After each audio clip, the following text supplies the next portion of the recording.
We kissed for a while, and then we stopped kissing and went back to what we'd been doing, and it all seemed totally organic. Last night it had been sipping champagne by the Christmas tree, and now it was me being de-skated by Mike. This is like being a kid at a shoe store, I said as he undid my laces. This is a full-service experience. He grabbed my boots and started putting them on. Well, I would expect nothing less. I did pay for the Learn to Skate with an NHL star package after all. Anything for the Chihuahuas, he said as he pulled on his own boots, hopped to his feet, and extended a hand. Ah, yes, the Chihuahuas. I do it all for them. I had the sudden crazy thought that maybe he wouldn't drop my hand after I found my feet, but of course he did. I want another dog, Mike said as he held the basement door for me. I really want another dog. Maybe not a Chihuahua, though. Why don't you get one? We de-geared ourselves, and he motioned for me to follow him upstairs to the kitchen, where I sat on one of the stools at the island and he flipped on the kettle. Sarah wasn't into the idea of more animals, he said as he grabbed the milk from the refrigerator. She didn't have a choice about Earl 9 because he and I came as a package deal, but Earl 9 is low maintenance. I made the mistake of floating the idea of a second dog in front of Olivia, and he winced. You and Sarah had a fight? I wasn't sure if I should be asking that, but I wanted to know. Mike Martin seemed to have no problem talking about Sarah in front of me. Not that there was any reason he should, so I was following his lead. No, she was right. Who was going to walk the dog when I was on the road? He was staring at me intensely. Was I meant to actually answer the question? Sarah? He pointed at me. Yep, and I got that. I mean, I'm a hoser, but I have a grasp on reality. If you're not home, you can't walk the dog, so no fight. He gave me another weirdly intense look, and I had the overwhelming urge to apologize. Maybe I was becoming an honorary Canadian, but I didn't want him to think I was fixated on sources of conflict in his marriage. I didn't want him to think I thought about his marriage at all. Mike and I were friends who kissed sometimes, or sort of employer and sort of employee who kissed sometimes. I understood that, and I needed him to know I understood that. You made such a face, it looked like you were remembering something unpleasant. I thought maybe you'd had a battle over the dog. Also, for the record, I'm still not buying this hoser thing. Nope, no battle. She was right. If I was making a face, it was only because I've come to realize... What? He waved a hand dismissively and went back to the fridge. Sorry, you don't need to hear my thing. I realized too late about my marriage sob story. Yes, I did. I totally did. No, it's okay. Hit me. Yeah, okay. But let's figure out something for lunch. He rummaged around in the fridge. More grilled cheese? Sorry, I'm a one-trick pony. Will you stop apologizing and tell me your things I really realized too late about my marriage sob story? He chuckled as he pulled out some cheese. All right, well, it's not like I don't know what it takes.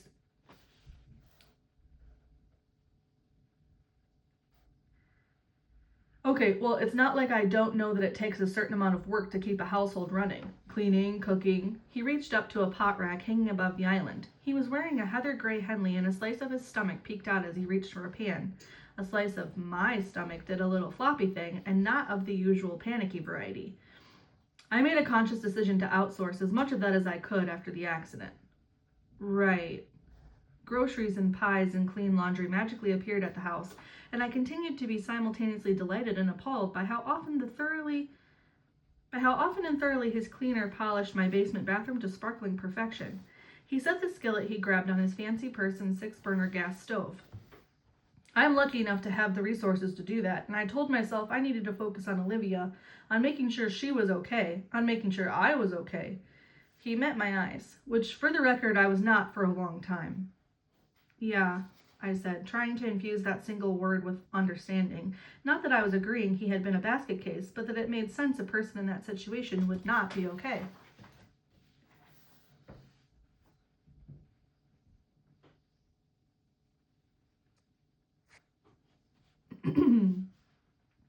I mean, I was functional on a day-to-day basis, mostly, but also very much not okay. Oh, I know what it's like to be functional yet not okay. Believe me, I know. Yeah. He looked at me for a few beats before plopping into the pan a knob of butter the size of which would have alarmed me if I hadn't been so riveted by what he was saying. I've learned, though, he went on as he moved the sizzling butter around with a spatula. That there's so much more to keeping a household afloat than cooking and cleaning.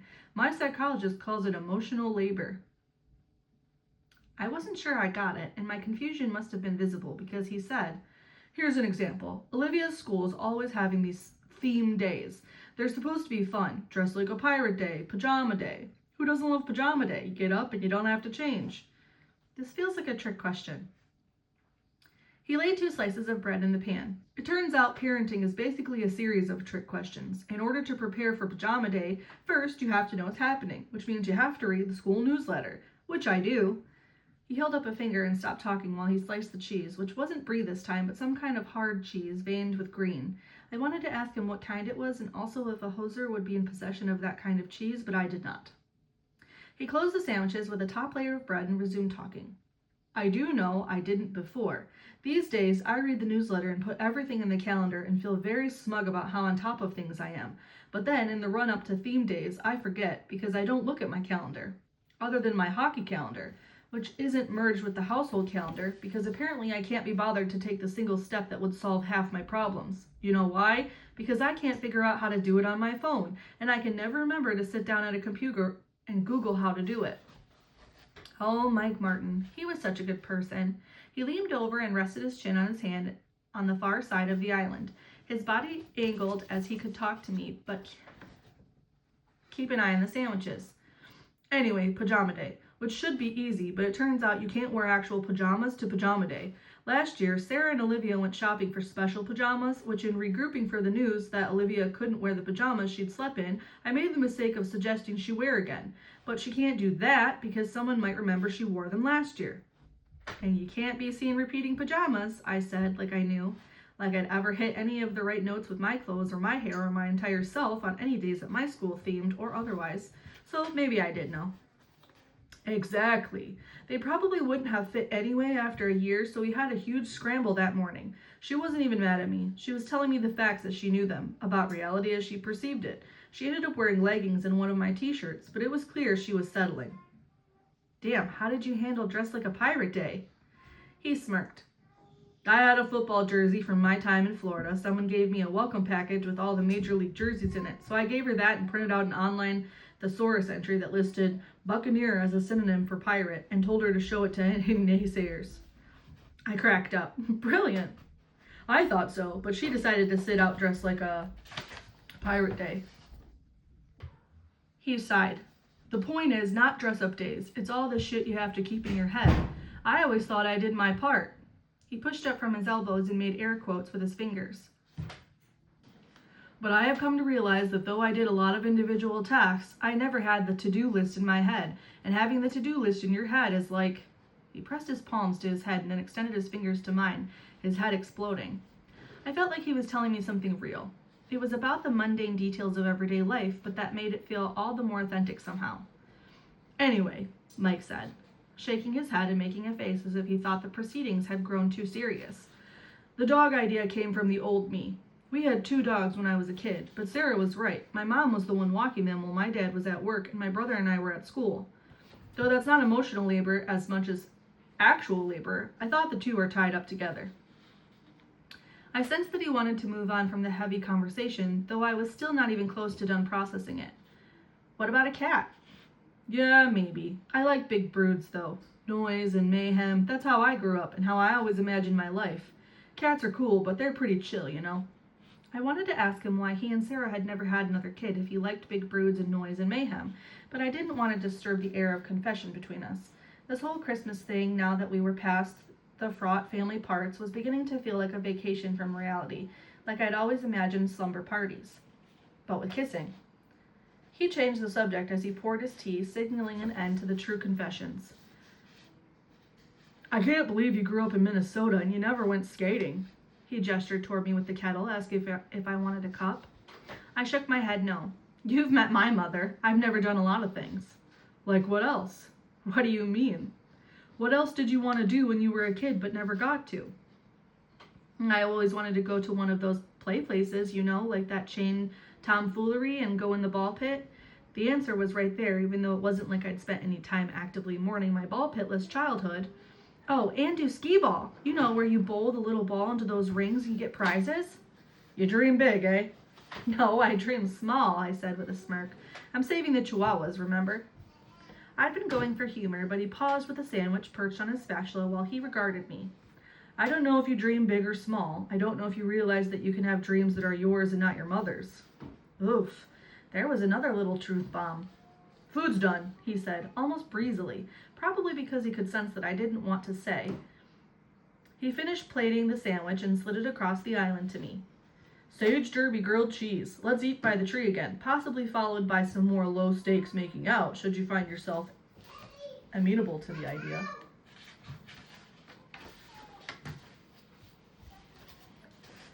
I've been kissing Mike. You might think I was talking to Gretchen, but no. I was talking to my therapist, Mary Margaret Madigan, who despite her name was not, in fact, a recently fallen nun. I had not told Gretchen I was kissing Mike.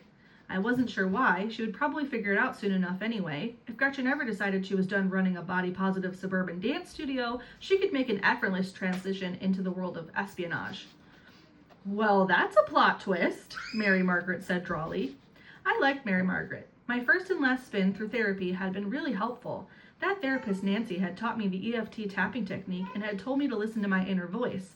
Nancy's inner voice, however, had, in the intervening years, suggested that she retired at Boca Raton.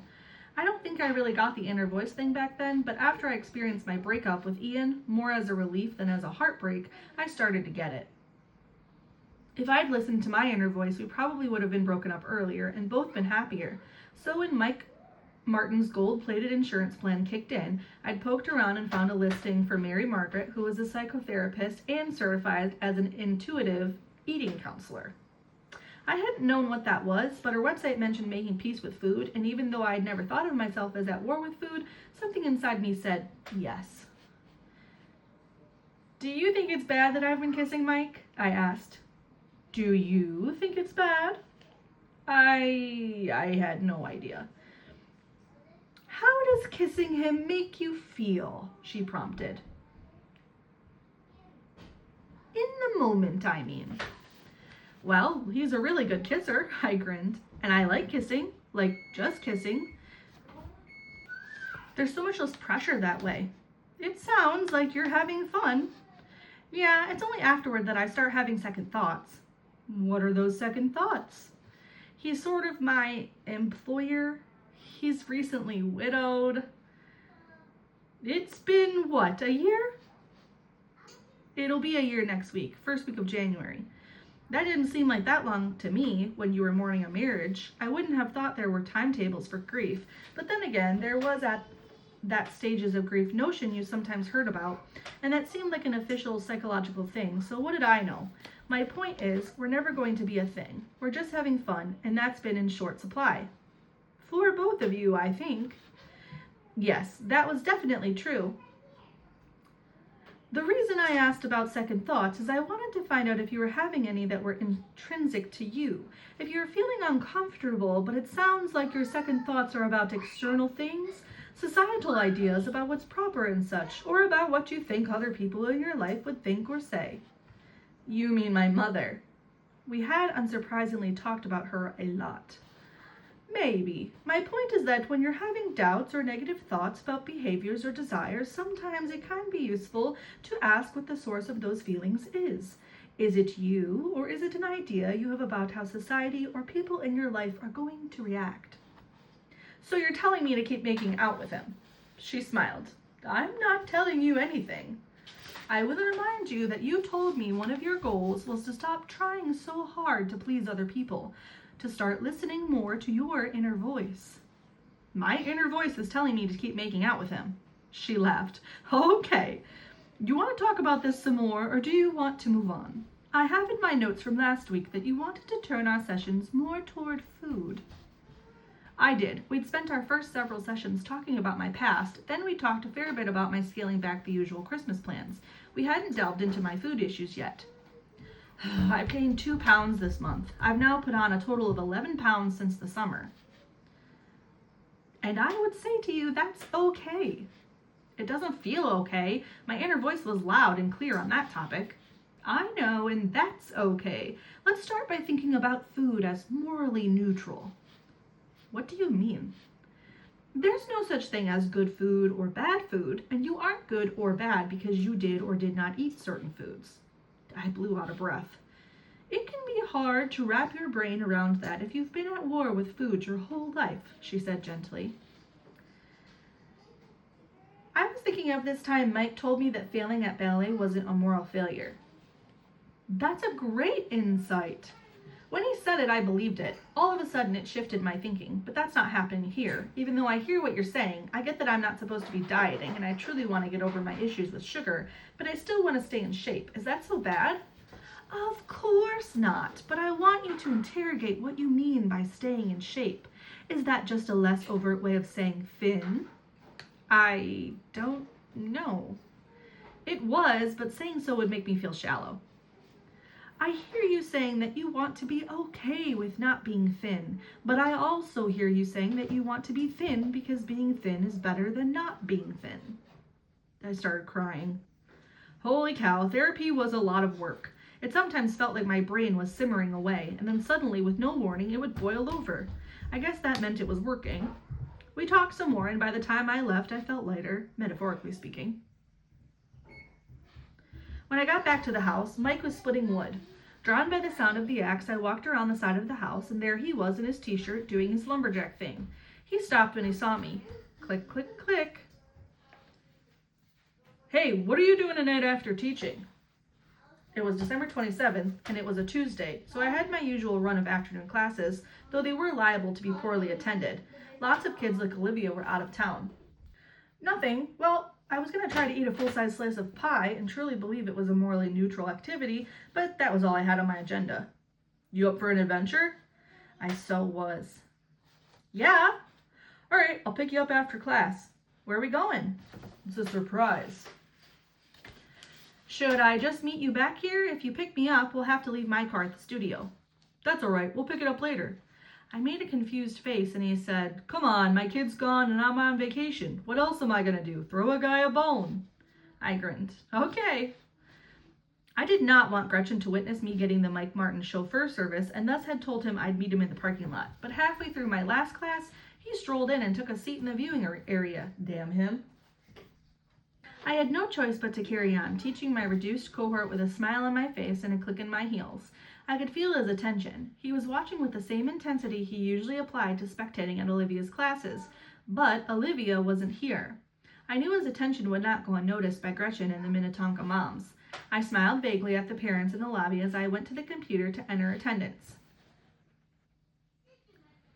So sweet of you to come by even though Olivia's away, Kylie's mom said to Mike Martin. Miss Rory and I are going out, he said, and I could see the moment he realized his mistake. His eyes darted around like he was trapped. He was trapped. The question was whether he would try to backpedal, thereby making things worse, or let it lie. He chose curtain number 1. Not going out, going out. With Olivia at her grandparents and no games the last few days, it's just me and... While some of the parents knew I drove Olivia home on Tuesdays, no one besides Gretchen, I assumed, knew I was living at Mike Martin's house. Ready? I said brightly, stepping out from behind the desk. I fake smiled at him and tried to ESP him a message to cut his losses and stop talking. Sorry about that, he said in the car. I kind of forgot how this, he nodded in my direction, looks. It's okay, I said. Though there was no way I was getting out of having a chat with Gretchen later. Where are we going? He grinned. You'll see. Oh my God, I exclaimed when we pulled into the parking lot of a tomfoolery. My surprise was replaced, though, all at once with a weird, squishy feeling as if I might cry. I sucked in a shaky inhalation. Are you okay? He asked urgently as he cut the engine and turned to me. I nodded, opening my eyes really wide to try to beat back the tears that were threatening. I'm not having a panic attack. I'm just... What? He said quietly. I'm a bit overwhelmed, to be honest. I don't know if anyone has ever done something this nice for me. He frowned for a moment before reversing his lips into a smile. Well, don't get too excited. It's entirely probable that the reality of this place is going to fall short of your childhood imaginings. It wasn't tomfoolery per se, though. It was that he had listened to what I said, taken in a stupid little detail, and gone out of his way to take me here. The fact that tomfoolery probably actually sucked only made me more emotional. Also, you know you're too tall for the ball pit, right? He bumped his shoulder against mine as we crossed the parking lot. I stopped walking. What do you mean? It took him a minute to register that I was no longer by his side. He turned and said, "There's a height limit." He was wearing a quizzical expression. "It's like 4 feet or something. The ball pit's only for kids, or parents who have to go in after their kids." Are you serious? You didn't know that? Why would I know that? I guess you wouldn't. Well, damn, I knew I was likely to be the only grown-up in the ball pit, but I thought that would be more a function of the size of my dignity, which apparently is very small, than my literal size. I was trying to keep my tone light, but I was actually disappointed. There is skee-ball, though, right? There is skee-ball, he confirmed. And if it makes you feel any better, ball pits are disgusting. What do you mean? Think about it. All those snotty-nosed kids, they're cesspools. And what do they do when someone barfs in there? Ew. Exactly. I forgot my disappointment as we were assailed by a wall of happy sounds. The bloop bloop of arcade games and the gleeful sugar jack shouting of kids, the whole carnivalesque atmosphere of the place made me want to literally skip. Mike tried to buy us tickets, but I objected. It was one thing for him to pay for my ice cream after class when we had Olivia with us, but this was different. As he had just informed the Minnetonka moms, we were not dating. We were kissing, but not dating. It should have been confusing, but somehow it wasn't. "Come on," he said. "This was my idea. I'm taking you here. That's the whole point." "Yeah, but you know I'm weird about money." Also weird that he did know about that hang-up, that I could reference the fact that he knew casually in the conversation. "I know, but it's not a childhood dream fulfilled if you have to pay." I opened my mouth to issue a rebuttal, but before I could get it out, he said, "Humor a guy, Aurora Lake." The way he said my whole name gave me pause. Long enough for him to buy 2 passes, no one ever called me by my whole first name. I was Rory pretty much everywhere, except Mike Martin always called me Aurora. But this first and middle business was new. It made me feel warm, cared for. Was that an okay way to feel around someone you were just kissing? "All right," he said, as we walked deeper into the space. "We have 2 hours to play." He handed me a card. "Apparently we can pause the time, though, so what do you say we do some games, then take some time out for dinner in a bit?" Sounds great. He surveyed the space and, seeming to find what he was looking for, pointed. "Your skee-ball awaits, m'lady." It turned out that while skee-ball was as fun as I'd always imagined, it was really something I was not good at. "I'm glad you're not paying by the game, because apparently skee-ball is not my calling." "The key is to keep your arm and wrist straight." He demonstrated from his own lane. "It's like bowling, but with a slope." "What makes you think I know how to bowl?" "Surely you've been bowling." "Nope." "Oh, wow, we gotta fix that, but we'll wait for Olivia. She loves bowling." After a break for food, we played some arcade games, and I sucked at all of them until we found a dancing game. I had heard about these games where you have to hit marks on the floor, but I'd never had a chance to try one. "You might be the skee-ball champion, but what do you want to bet I kick your ass here?" "I would never take that bet," he said, wiping his card with a smile. It wasn't lost on me that we both spent the last hour grinning like kids, yet were not kids. Our adulthood stood out here, and we were the only grown-ups playing games without kids in tow. The dancing game was harder than I'd anticipated, but I got the hang of it, and as predicted, I cleaned Mike Martin's clock. You could choose your level, but even on the easiest one, he struggled to keep up. Eventually, he gave up and I played solo. It was ridiculously fun, like should be illegal levels of fun. When I had to give up because I couldn't breathe anymore, I stepped off the platform and Mike kissed me. Oof, I hadn't been expecting it. I hadn't thought kissing in public was a thing we did, so our teeth clacked together and startled, I recoiled a bit. He planted his hands on my cheeks, which I was starting to recognize as a signature move of his, but this was a more urgent version of it, as if he were trying to calm my startlement and get me to stay still so he could kiss me senseless. It didn't last, though. He stepped back with his eyes wide. "Oh, shit, sorry." Yeah, see? Kissing in public wasn't a thing we did. I didn't want any awkwardness, so I said, let's turn in our ticket prices. How many you've got? He asked as we stood at a prize counter that looked like a tsunami made of cheap, brightly colored plastic crap had struck it and receded. Enough for, I looked around, a rainbow slinky, or I laughed and picked up a fuchsia plastic item. Whatever this is. Take mine too. Mike Martin had a fistful of tickets, thankful to his skee-ball domination. Get something for Olivia. We shouldn't even be here without her. She loves arcade games, doesn't she? Yeah, about that. He turned serious. Maybe don't tell her we came here without her. Oh, of course. I'm sorry. We should have waited. No, we shouldn't have. And don't be sorry. I'm not even fake Canadian sorry. This was about you getting to do something you never got to. Olivia wasn't invited. Well, I was in danger of getting a little verklempt. Take these. I'm going to hit the washroom. Washroom, I had learned, was Canadian for restroom. Just get something better than a plastic slinky. What if I want a plastic slinky?